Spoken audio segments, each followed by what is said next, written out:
하나님의 말씀 로마서 11장입니다. 로마서 11장 신약성경 한 절 보고 로마서 11장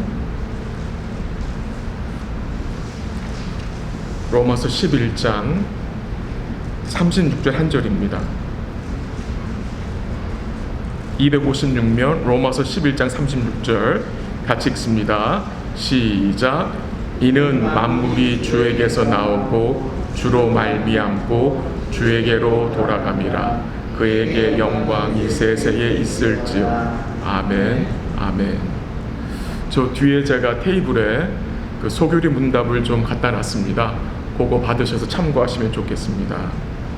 오늘은 광고 드린 대로 우리 소교리 문답을 하는 첫 시간입니다. 그래서 오늘은 제가 소교리 문답을 잠시 좀 소개를 하고 이 소교리 문답이 어떤 배경에서 만들어졌는지 조금 소개를 하고 그 다음에 제1문답 인간의 제일된 목적을 제가 좀 말씀을 나누도록 그렇게 하겠습니다. 마태복음 16장에 보면 예수님께서 제자들에게 이런 질문을 하셨습니다. 너희는 나를 누구라 하느냐? 너희는 나를 누구라 하느냐? 그 질문 앞에 베드로가 대표로 대답을 했습니다. 어떤 대답이었습니까? 주는 그리스도시요 살아계신 하나님의 아들이시니이다 라고 대답을 했습니다. 이 베드로의 대답, 이 베드로의 신앙 고백을 들으신 예수님이 뭐라고 말씀하셨습니까? 너는 베드로라. 내가 이 반석 위에 내 교회를 세우리니 음부의 권세가 이기지 못할 것이다 라고 말씀하셨습니다. 예수님이 말씀하셨어요. 내가 이 반석 위에 내 교회를 세우리라. 증거되는 내용은 교회를 세우시는 분은 예수님인데 우리 주님이 어디에 교회를 세우시느냐, 그게 중요한 겁니다. 어디에요? 이 반석 위에. 이 반석 위가 어디를, 무엇을 말하는 것입니까? 이 반석 위는 베드로의 신앙 고백 위에 교회가 세워진다는 것입니다. 주는 그리스도시요 살아계신 하나님의 아들이시니라 라고 고백한 그 고백 위에 참된 교회가 서는 거예요. 그 교회가 어느 정도 참된 교회냐? 음부의 권세가 뭐 한다고요? 이기지 못한다고 하나님이 말씀하셨습니다. 교회가 어디에 세워집니까? 참된 신앙 고백 위에 세워집니다. 그게 참된 교회예요. 좀 바꿔서 말하면 참된 교회는 어떤 교회예요? 바른 신앙 고백이 있는 거예요. 바른 신앙 고백. 바른 신앙 고백이 없으면 교회가 아닙니다. 교회 같지만 교회가 아니에요. 이 바른 신앙 고백을 하기 위해서 만들어진 것이 웨스트민스터 신앙 고백서입니다. 이 신앙 고백서와 함께 대교리 문답과 소교리 문답이 있어요. 이 대교리와 소교리는 이 신앙 고백서를 이해하는 데 돕기 위해서 만들어진 거예요. 이 대교리 문답은 어른들을 위해서, 소교리 문답은 자녀들, 어린이들을 위해서 만들어진 거예요. 근데 지금 우리는 뭘 사용합니까? 어린이들을 위해서 말씀을 가르치는 그 문답을 가지고 우리가 말씀을 나누고 공부를 하고자 하는 것입니다. 이 소교리 문답을 우리가 공부하게 되면요, 우리의 구원관과 성경관과 교회관이 바로 잡히게 됩니다. 그 말은 기독교의 핵심이 무엇인지를 명확하게 다시 한번 우리가 정리할 수 있다는 말입니다. 여러분의 성경을 처음 열면 제일 먼저 나오는 게 주기도문, 그 다음에 사도신경, 그리고 맨 뒤에 뭐죠? 십계명이 나오죠. 이미 말씀드렸지만 이 세 가지, 주기도문, 사도신경, 십계명은 기독교의 3대 보물이라고 말씀드렸습니다. 이 세 가지를 우리가 잘 이해하면 기독교의 핵심 주제를 우리가 잘 이해할 수 있다고 했어요. 사도신경은 우리가 믿는 것을 대표하고, 십계명은 그리스도인의 사랑이 뭔지를 증거해주고, 주기도문은 기독교의 소망이 뭔지를 우리로 배우게 합니다. 그래서 이 소교리 문답의 2부에서 십계명과 주기도문을 다루는데 그 십계명과 주기도문은 제가 1월 달에 또 2월 달에 좀 했고 지난 5월 달에 좀 해서 이렇게 이제 우리 다뤘고요. 이제 사도신경을 베이스로 해서 이제 만들어진 이 소교리 문답의 앞부분, 이 앞부분을 제가 좀 다루도록 해보겠습니다. 이 하나님의 말씀인 성경은 약 1500년 동안 한 40여 명의 저자들이 하나님의 영감을 받아서 기록한 말씀입니다. 모두 66권으로 되어 있고 토탈 1189장으로 되어 있습니다. 아주 방대한 책입니다.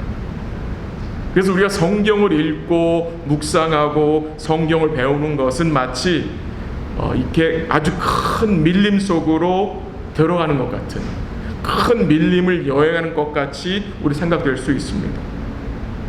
우리가 밀림을 여행할 때에, 숲속을 들어가서 우리가 걸을 때에 우리에게 반드시 필요한 게 뭡니까? 지도입니다. 지도가 있으면 조금 헤매더라도 목적지까지 갈 수 있습니다. 이 예를 지금 제가 드린 이유는 우리가 성경을 읽을 때에 이 성경의 큰 숲을 우리가 여행하는 데 있어서 성경의 맥을 잡고 방향을 잡아주는 이 지도 역할을 하는 것이 필요한데 그것이 바로 뭡니까? 저는 소교리 문답이라고 생각합니다. 성경의 많은 주제들을 조직적으로 정리하여 우리에게 준 것입니다. 여러 가지 할 이야기가 많은데 줄이고 제 핵심을 좀 말씀드리면서 말씀을 나누는데요. 이 웨스트민스터 신앙 고백서는 1643년부터 1649년까지 약 6년 동안 1163회의 정규 모임을 통해서 만들어진 것입니다. 한번 상상해 보시죠. 6년 동안 1163회의 정기 모임을 가졌는데 거기에는 121명의 신학자와 목회자가 있었고 30명의 장로와 10명의 상원의원과 20명의 하원의원이 기도하면서 말씀을 연구하여 만들어진 고백서입니다. 6년이라는 시간을 같이 했어요. 참 상상이 안 가죠, 여러분. 근데 그때 그 상황이 어떤 상황이었습니까? 그 당시 영국은 종교 개혁이 일어나는 시대였고요. 동시에 제임스 1세와 찰스 1세 밑에서 이 교회가 엄청난 순환과 고통과 탄압을 받고 있는 상황 속에서 이 목사들과 장로들과 신학자들과 하원의원들이 만나서 6년 동안 성경을 연구하고 기도해서 만들어낸 신앙 고백서입니다. 이 신앙 고백서는 영국만이 아니라 그 당시 스코틀랜드와 아일랜드 교회들도 그들의 신앙 고백서로 받아들였고요. 그 다음에 지금 세계의 여러 나라의 장로 교회들이 이 신앙 고백서를 그들의 신앙 고백으로 받아들입니다. 미국으로 건너온 청교도들은 1729년에 이 신앙 고백서를 자기들의 신앙 고백서로 인정했고요. 한국에는 장로교 선교사님들이 1907년에 이 신앙 고백서를 가지고 들어왔어요. 너무나 놀라운 것이죠. 교회 역사를 보면요, 초대교회만이 아니라 초대, 중세, 그리고 근대, 그리고 현대 교회까지 이 신앙 고백서를 사용합니다. 배우고 있습니다. 우리도 이 신앙 고백서를 반드시 우리 후손들에게 전수해 줘야 되고 가르쳐 줘야 할 사명이 있는 사람들입니다. 이 신앙 고백서를 우리가 배워야 하는 이유는 물론 우리가 하나님 앞에 바른 신앙 고백을 하는 것도 필요하지만 이 신앙 고백서를 우리가 배우게 되면 우리의 신앙을 변호할 수 있게 됩니다. 디펜스 할 수 있게 됩니다. 교회 역사를 보면 비성경적이고 거짓된 가르침으로 교회를 변질시키는 그 공격이 너무도 많았습니다. 정말 참으로 순수한 성도들이, 신실한 성도들이 이 신앙 고백을 지키기 위해서 순교한 성도들이 얼마나 많은지 모릅니다. 이 신앙의 순수성을 지키기 위해서, 이 진리를 지키기 위해서 정말 많은 성도들이 목숨을 잃었습니다. 이 교회의 교회됨을 지키기 위해서, 교회의 거룩함과 순수성을 지키기 위해서, 비진리로부터 방어하기 위해서 우리가 이 소교리 문답을 공부하는 것입니다. 이 문답 공부는 우리에게 영적 분별력을 줍니다. 비성경적인 가르침을 우리로 구분할 수 있게 도와줍니다. 요즘 그 인터콥에서 백신이 666이라고 주장하면서 백신을 맞으면 사탄의 조정을 받는다고 주장하죠. 성도들을 미혹하죠. 교회에 거짓된 메시지를 보냅니다. 휴거까지 들먹이면서 백신을 맞으면 휴거도 못하고 여러 가지 희한한 말들을 해댑니다. 저한테도 이메일이 오고 연락이 오고요, 메시지가 오고요. 참 너무나 마음이 아파요. 거짓된 것을 진짜로 알고 저한테 이메일을 쓰는 거예요. 이게 진짜로. 정말 우리는 분별력이 필요한 것 같습니다. 이 내용이 여러분 조금 딱딱할 수가 있습니다. 조금은 보링할 수도 있을 거예요. 또 조금은 이렇게 반복되는 내용도 있을 건데요. 제가 여러분한테 설교를 하잖아요. 제가 말씀을 주면서 가르치잖아요. 성경 인도하잖아요. 그 설교와 성경 공부의 백본이, 이 뼈대 부분이, 제가 말씀드린 설교와 성경 공부의 베이스가 바로 이 신앙 고백서에서 나오는 거예요. 그래서 제가 설교를 말씀 선포하고 말씀 인도할 때에 그 말씀을 성도들이 좀 더 잘 이해하기 위해서는 이 소교리 문답 정도는 이해를 하고 있어야 말씀을 이해하는데 도움이 될 거라고 저는 믿고 있습니다. 저는 개인적으로 제가 이 소교리 문답, 이 신앙 고백서 공부하면서 저의 인생이 바뀌었어요. 저의 인생이 바뀌었고요. 저의 삶의 목적이 바뀌었고요. 제가 98년도에 목사 안수를 받고, 물론 그 전에 전도 사역을 했었지만 제가 6번의 교회를 섬겼어요. 6번. 우리 교회가 6번째 교회예요. 근데 제일 오래 있어요. 이 교회가 6번째 교회인데, 교회들을 섬겨오면서 제가 이 신앙고백을 가르치면서, 물론 그때는 자녀들이고 EM이고 또 영어돌토였죠. 그 2세들의 신앙과 EM 멤버들의 신앙이 그 뼈대가 바로 잡히고 이 복음의 부요함을 더 알아가는 그것을 이 소교리 문답을 제가 가르치는 통해서 제가 확신을 했었어요. 그래서 이미 아는 성도도 계시고 또 그 성도는 복습이 될 수도 있고, 그런 한번 다시 한번 리마인드 한다고 생각하시고 여러분 함께 해주시면 좋겠습니다.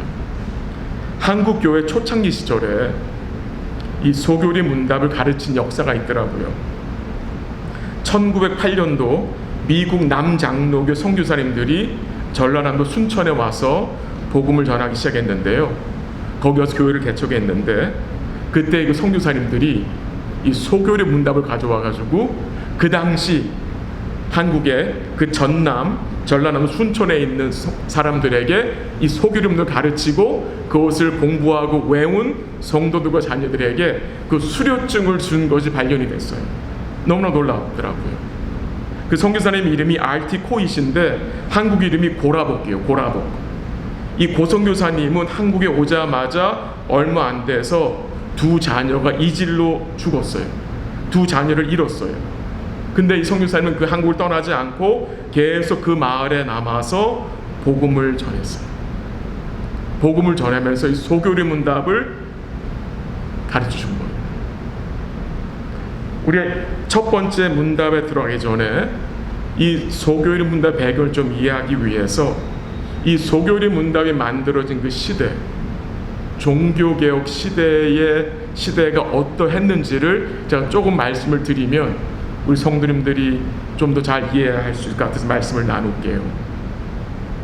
그 종교개혁이 일어났던 그 시대, 1500년부터 1600년 말까지 약 200년 가까이 유럽 전역에 이 종교개혁의 물결이 휩쓸었는데, 이것은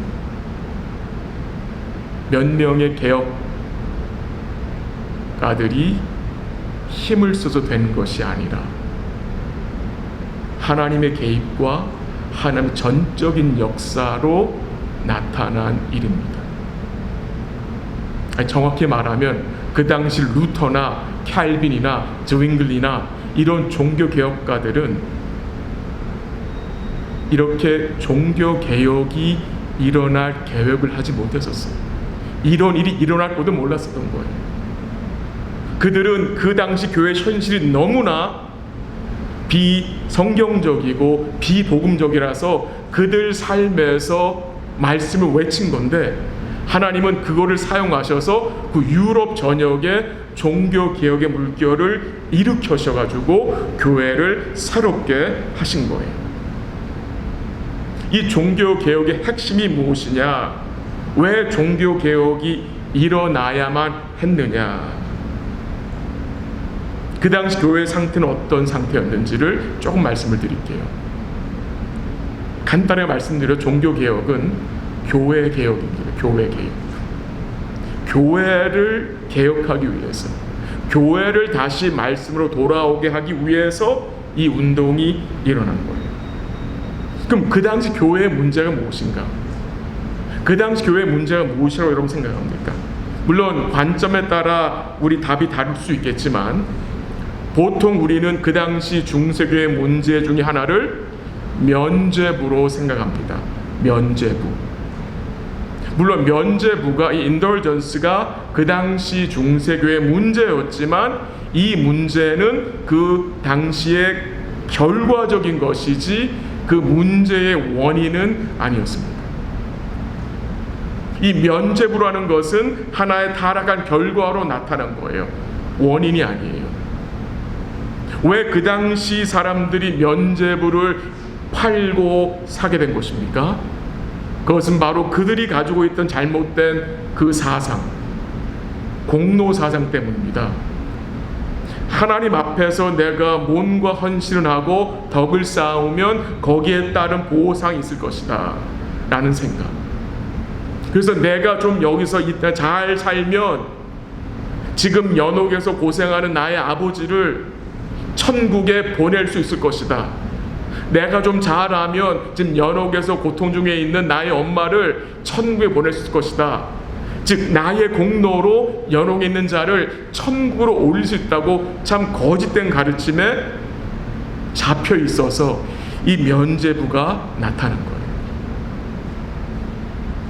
한 걸음 더 나아가서 이 중세교회의 근본 원인은, 또 이 면죄부가 나타나게 된 이유는 사제주의 때문에, 사제주의. 우리가 많이 들어보지 않은 말이죠. 이 사제주의, priesthood. 대부분의 종교에는 사제들이 있습니다. 사제들이 하는 역할들이 있습니다. 사제가 무슨 역할을 합니까? 신이 있고 그 다음에 그 신을 믿는 인간이 있는데, 그 신과 인간 가운데서 이 사제가 중간 역할을 해주는 존재입니다. 사람들은 지극히 위대한 그 신과 자기들을 비교해서 자기들은 신 앞에 나갈 수 없기 때문에 이 사제라는 자를 통해서 그가 다리를 놔주어야 신에게 나아갈 수 있다라고 생각을 한 것입니다. 그래서 인간들이 어떻게 합니까? 직접 신에게 나가지 못하고 사제한테 가서 뭐 합니까? 기도를 부탁하는 거예요. 그럼 이 사제가 그 기도들을 모아서 신한테 간다는 거예요. 그런 사제주의 가르침이 그 당시 교회에 엄청나게 많이 있었다는 것입니다.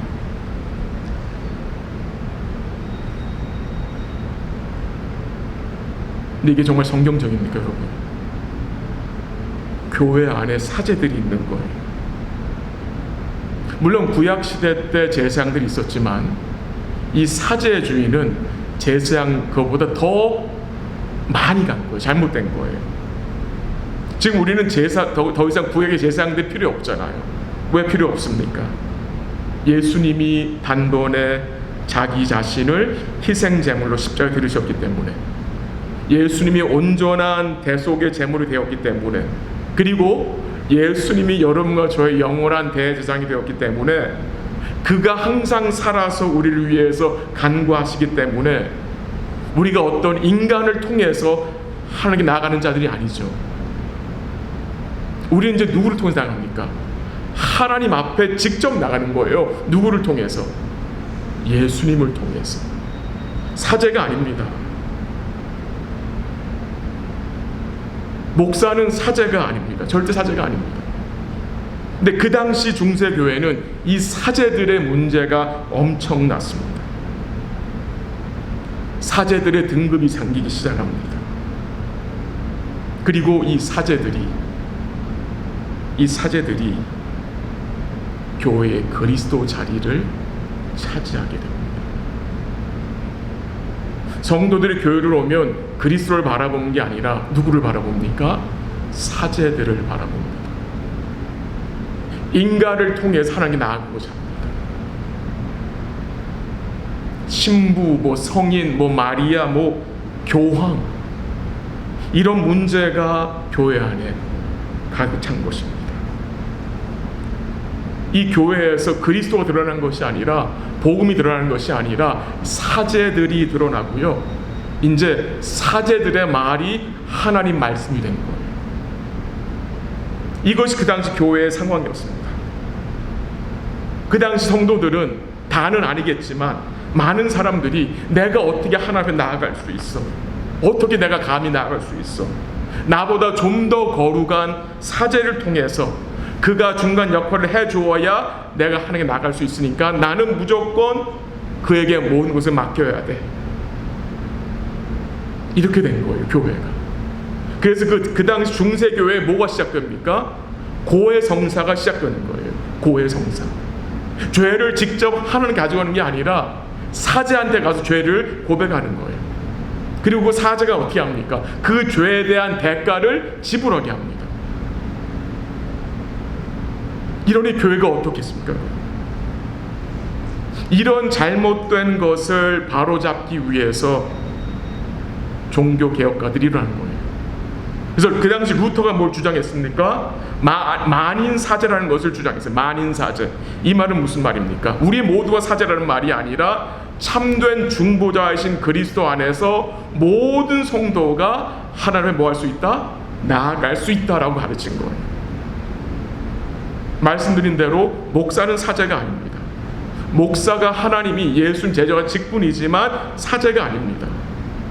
여러분은 목사를 통해서 나아가는 자 아니잖아요. 예수님 통해서 나아가는 자잖아요. 그래서 여러분과 저의 유일한 온전한 중보자는 누구입니까? 예수님이신 것입니다. 예수님. 그 잘못된 가르침을 이 중세교회는 계속해서 킵하기 위해서 그들이 어떤 정책을 핍니까? 우민화 정책을 핍니다. 성경을 가르치지 못하게 합니다. 성경을 성도들에게 읽지 못하게 합니다. 성경을 감추는 거예요. 성경을 보지 못하게 합니다. 그러니 성도들의 마음이 어디로 갑니까? 그리스도에서 점점점 멀어지는 거잖아요. 결국 교회 안에 있는 그 우상에 빠지게 되고 사제주의에 빠지게 된 것입니다. 그리고 그런 상황 속에서 뭐가 나오는 거예요? 면죄부가 나오는 것입니다. 면죄부가. 교황이 쌓이나 이 면죄부 하나만 있으면, 이 면죄부를 사면, 이 면죄부를 사기 위해 너희들이 돈을 그 헌금통에 넣으면, 그 동전을 넣으면 그 동전이 그 헌금통 나무통에 똑 떨어진 소리가 날 그 순간에 연옥에 있는 당신의 가족들이 천국으로 올라간다고 거짓말을 한 것입니다. 그 당시 중세교 엄청 돈을 모았죠. 그걸로 뭐 했습니까?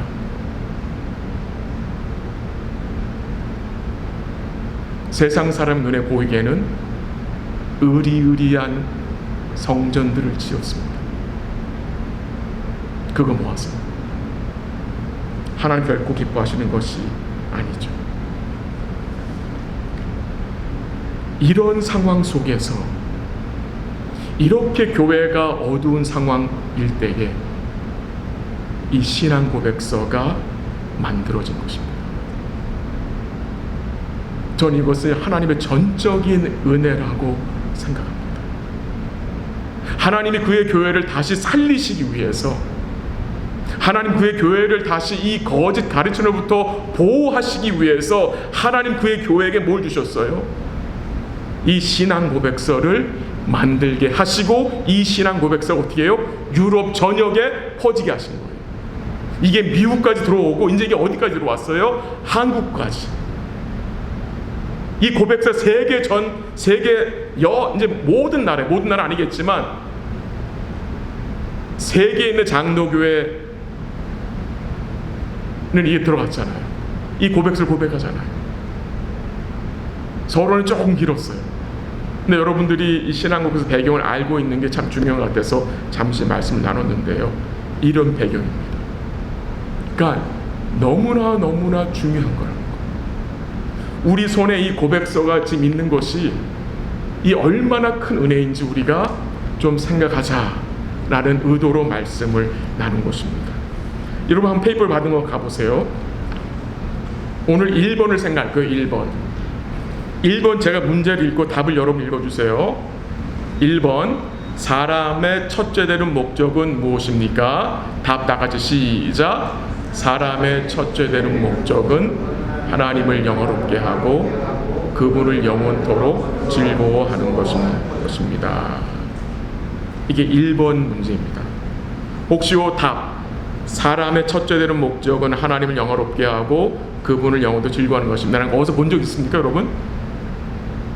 우리 주보 매일 나오는 게 이겁니다. 우리 주보에 나오죠. 지금 이 1번 문답이 우리에게 뭘 가르쳐 줍니까?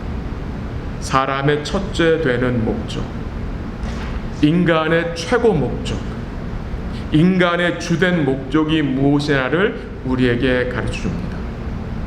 이 1문답은 우리 소교문에 나오는 여러 문답들을 연결시켜주는 문답이기도 합니다. 사람의 첫째 되는 목적은 무엇입니까?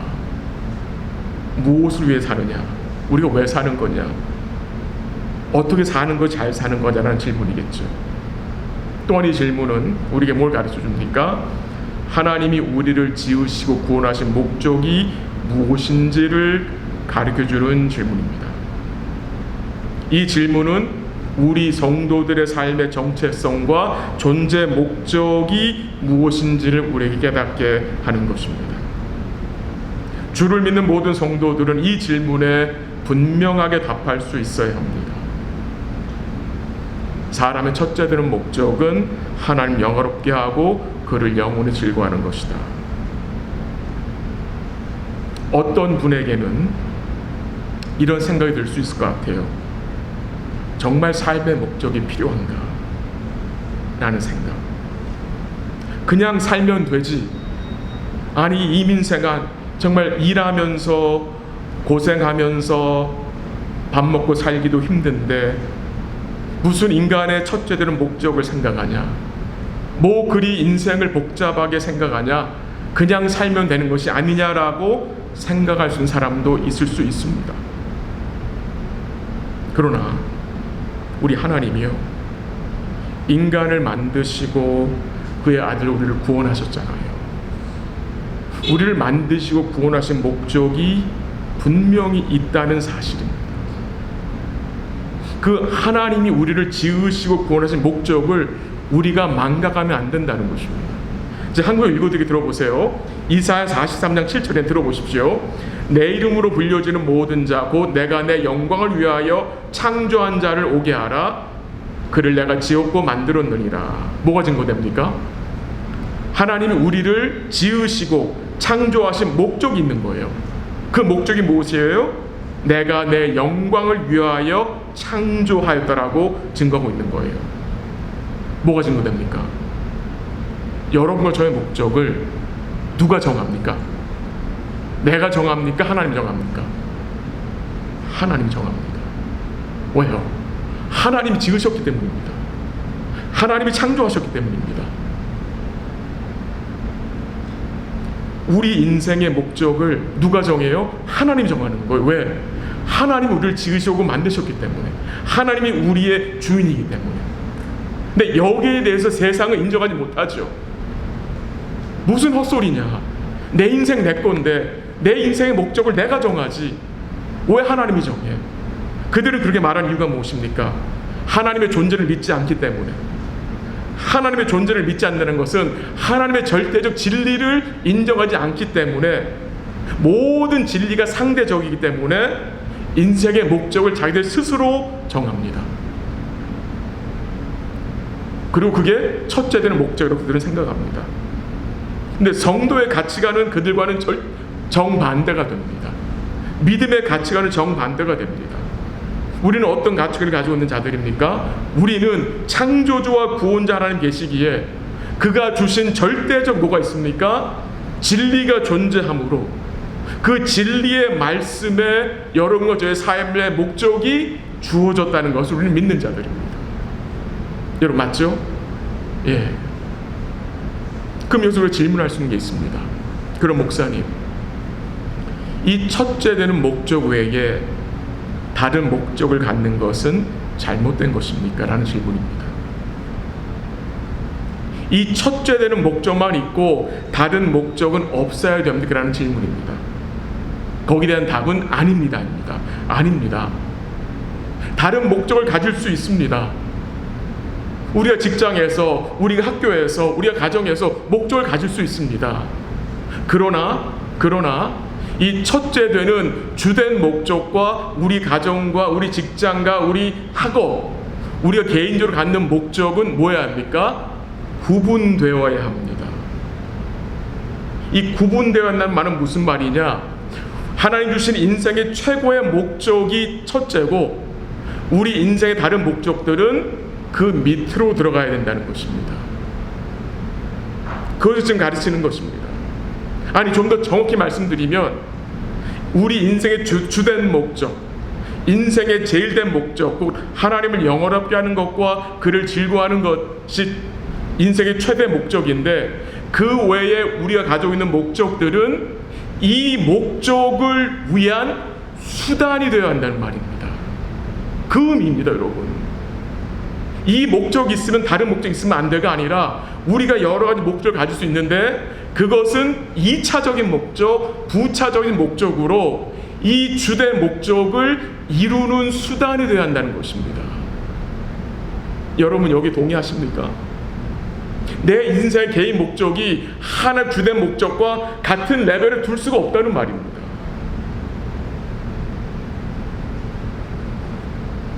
근데 문제가 뭡니까, 여러분? 이 교회 안에서의 문제. 교회를 다니고 신앙생활을 한다고 하면서도 2차적인 목적들을 인생의 첫째 되는 목적으로 생각하고 사는 것입니다. 그래서 신앙의 우선순위가 없어지는 거예요. 우선순위가 없어지는 거예요. 뭐 좀 일이 생기면, 뭐 어떤 일이 생기면 이 영적 우선순위를 자기들 마음대로 바꿔버립니다. 이게 문제거든요. 우리에게는 하나님 주신 주된 목적이 있는데 나머지 목적은 부차적인 2차적인 것인데 이 2차적인 목적들을 주된 목적으로 두고 사는 게 문제인 거예요.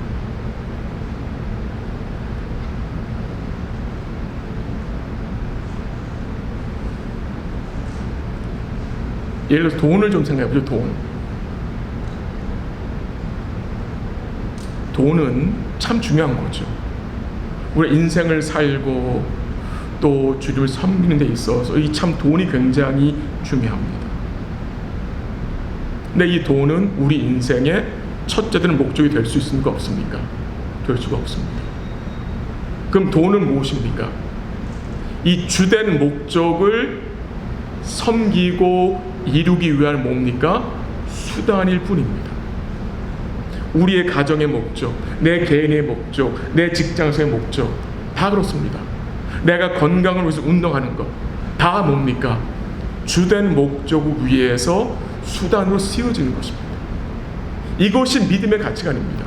이것 지금 소개문의 1번에서 강조하는 것입니다. 오늘 우리가 로마서 11장 30절 읽었잖아요. 만물이 주에게서 나오고 주로 말미암고 주에게로 돌아갑니다. 그에게 영광이 세세도록 있을지어다. 참 귀한 말씀이에요. 만물이 주에게서 나왔습니다. 무슨 말입니까? 하나님이 우리의 근원이시고 창조주시죠. 그리고 주로 말미암는데요. 무슨 말입니까? 하나님이 원인이 되시고 이루신다는 거죠. 그리고 다시 어떻게 된대요? 주에게로 돌아간대요. 무슨 말입니까? 주님이 우리의 목적이란 말이죠. 주님이 결국 우리의 종착역이라는 말씀입니다. 우리 사랑하는 성도들, 우리 자녀들이 인생의 첫째 되는 목적을 알고 산다는 것은 너무도 큰 복이고 은혜라고 저는 믿습니다. 인생의 방향을 알고 있는 것입니다. 얼마나 많은 사람들이 인생의 주된 목적을 모르고 살아갑니까? 얼마나 많은 사람들이 인생의 주된 목적을 물질로 생각하고 쾌락으로 생각하고 명예로 생각하고 살아가지 않습니까? 그렇게 되면 인생은 허무하게 되고 혼란스럽고 질서가 없게 되고 삶의 우선순위가 뒤범벅 이렇게 막 오다가 없어지게 되는 것입니다. 우리 사랑하는 성도들과 제가 인생의 첫째 되는 목적, 이 마음속 깊이 간직되어 있으면 좋겠고요. 우리 자녀들에게 너 왜 공부하니? 왜 직장생활하니? 여러분 물어보세요. 그 직장은 목적이 아니고 그 공부 자체가 목적이 아니라 그 공부하고 직장 사는 것은 주된 목적을 섬기기 위한 하나의 수단이라는 것을 이 자녀들이 분명히 알고 있어야 됩니다. 마지막으로 시간이 조금 지났는데요.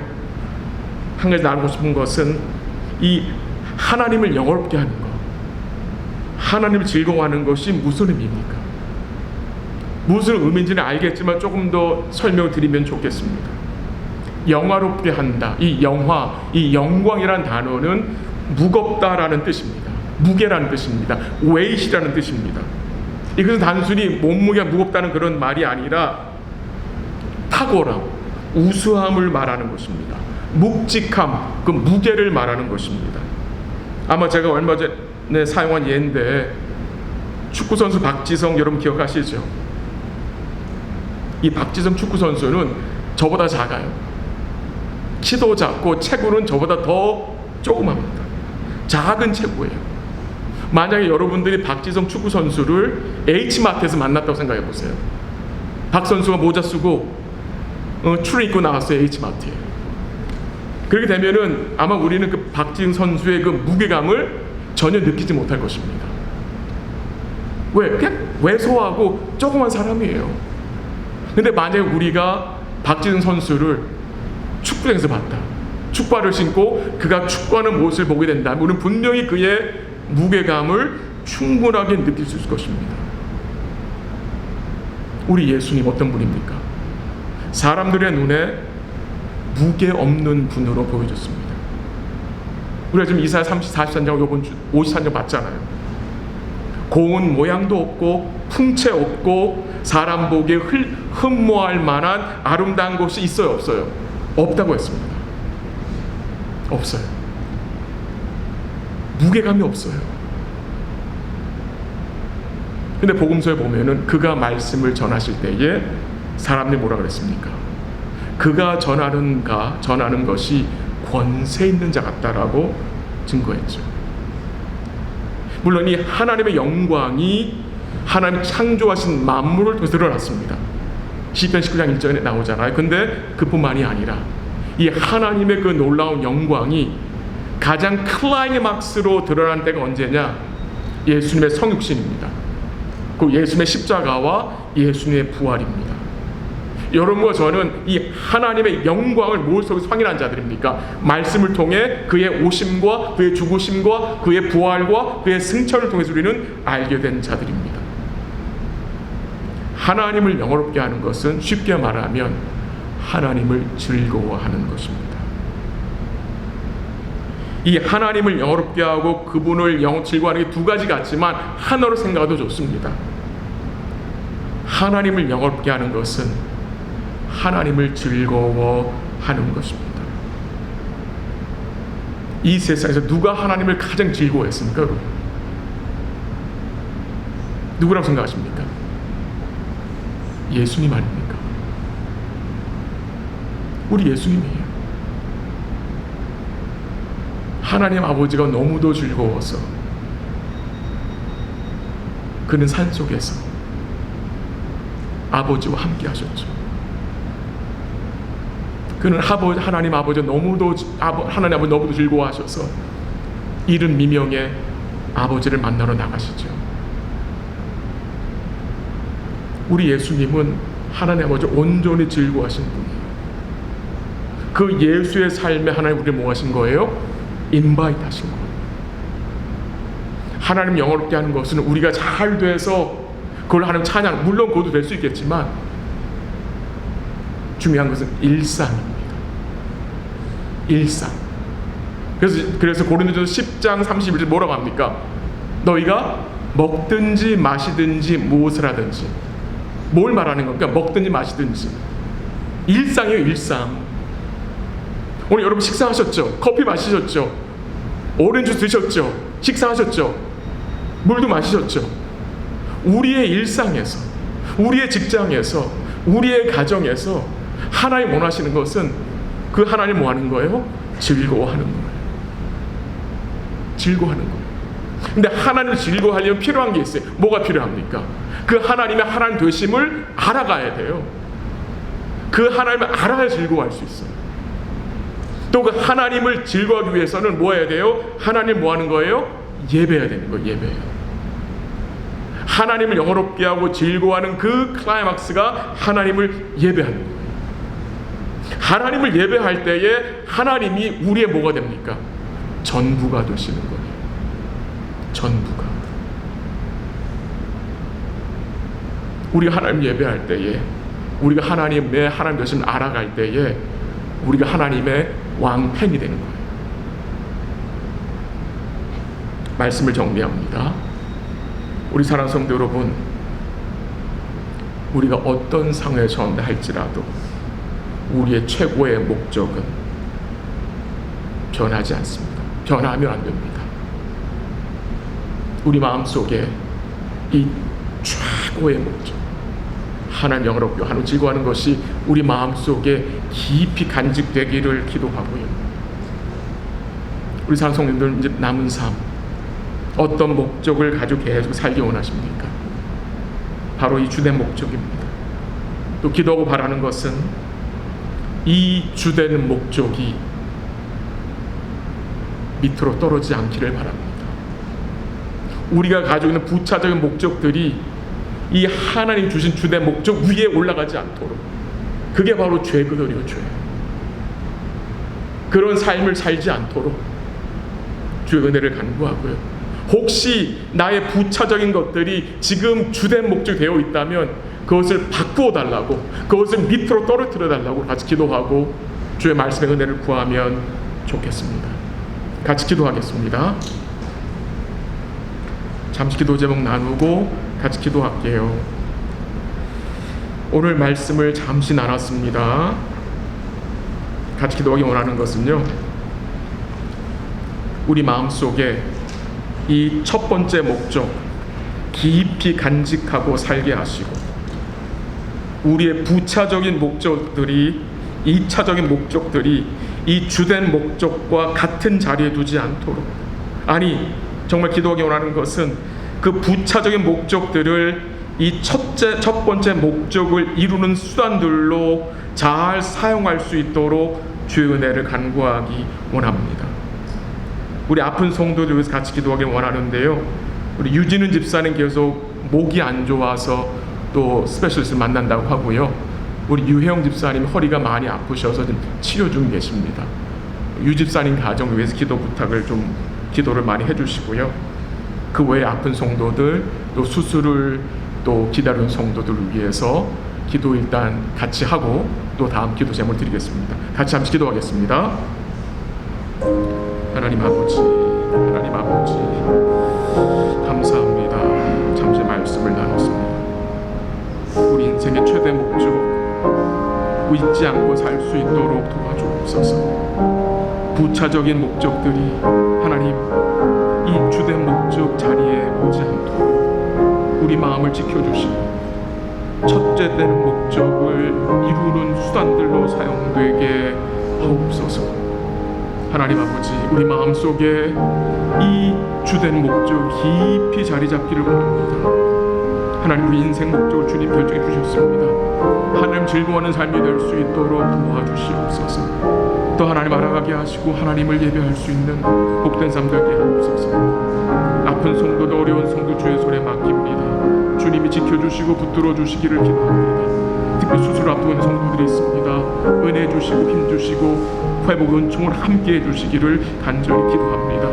우리 집사님, 유영 집사님 기억하셔서 위로하여 주시고 힘 주시고 회복 은총으로 지켜주시고 인내하는 믿음으로 주께 소망 두고 기도할 수 있도록 하나님 역사하시고 인도하여 주시옵소서. 붙들어 주시고 축복하여 주시옵소서.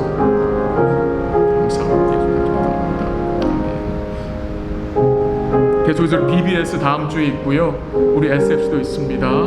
위에서 기도해 주시고 그 다음에 오늘은 원보이스 미션의 우리 유기은 목사님 가정을 위해서 그 선교 단체를 같이 기도하기 원합니다.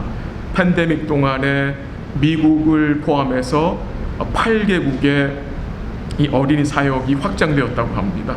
너무나 귀한 은혜잖아요. 너무나 복된 일이고요. 파키스탄, 네팔, 미얀마, 방글라데시, 레바논, 한국, 몽골에 이 원보이스 미션이 이제 들어갔는데 하나님의 은혜로 그 스타키즈 프로그램을 통해서 그곳에 있는 어린 아이들이 주께 돌아오는 구원의 역사 나타날 수 도우시고 유 목사님 가정과 함께하는 동역자들과 후원자들이 잘 사명 감당할 수 있도록 힘과 능력 달라고 같이 기도하겠습니다.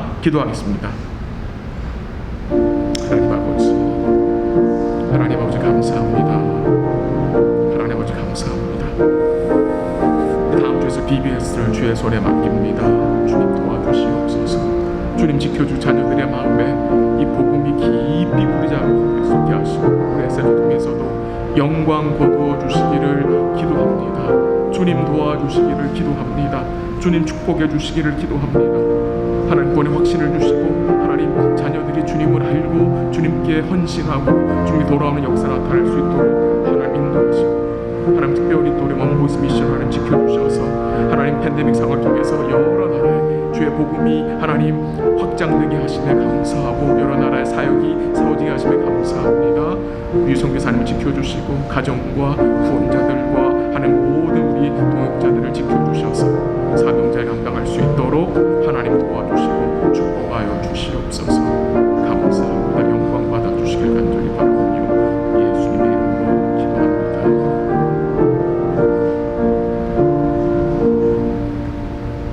하나님 아버지 감사합니다. 하나님 오늘 소개름다 1번을 생각해 보았습니다. 간절히 기도하고 소원하는 것은 우리가 어떤 상황에 처한다 할지라도 이 하나님 허락하신 이 최고의 목적을 기억하고 살게 하옵소서. 하나님을 즐거워할 수 있는 복된 믿음 주시기를 기도합니다. 그 하나님을 즐거워하기 위해서 하나님을 더 알아가게 하시고 하나님을 예배함으로 하나님을 바라보게 하옵소서. 우리가 가지고 있는 2차적인 목적들이 부수적인 목적들이 하나님 영화롭게 하는 그 일의 수단으로 사용될 수 있도록 주님 도와주시고 인도하여 주시옵소서. 몸이 아프고 어려운 성도들 또 수술을 앞두고 있는 성도들을 주님 불쌍히 여겨주시고 인내하는 믿음으로 기도하고 마음의 평강을 누리게 하시고 주를 의지함으로 이 모든 일들을 믿음으로 감당하게 하시고 또 하나님께서 회복의 은총으로 함께 하셔서 영육 간에 강건해질 수 있도록 하나님 도와주시옵소서. 다음 주에 있을 BBS를 주님이 지켜주시고 은혜 주시고 우리 자녀들 마음속에 복음의 확신을 주시고 예수님의 십자가의 그 복음이 자녀들 마음속에 잘 뿌리내릴 수 있도록 하나님 도와주시고 인도하여 주시고, 또 우리 SFC를 통해서 우리 중고등부 EM이 더 복음의 부여함을 알고 하나님께 헌신하고 또 하나님께 돌아가는 복된 회개 역사들이 나타날 수 있도록 하나님 인도하시고 도와주시옵소서. 원복스 미션을 축복하심에 감사하고 확장된 사역에 하나님께서 복을 주시고 각 나라에 이 사역이 세워질 때에 하나님 영광 거두어주시고 많은 어린 심령들이 주께 돌아오는 귀한 역사 나타날 수 있도록 하나님 인도하여 주시고, 우리 유기현 목사님과 우리 사역자와 모든 후원자들을 주님 은혜 가운데 붙들어 주옵소서. 감사하며 예수님의 이름으로 기도합니다. 아멘. 이렇게 마지막 찬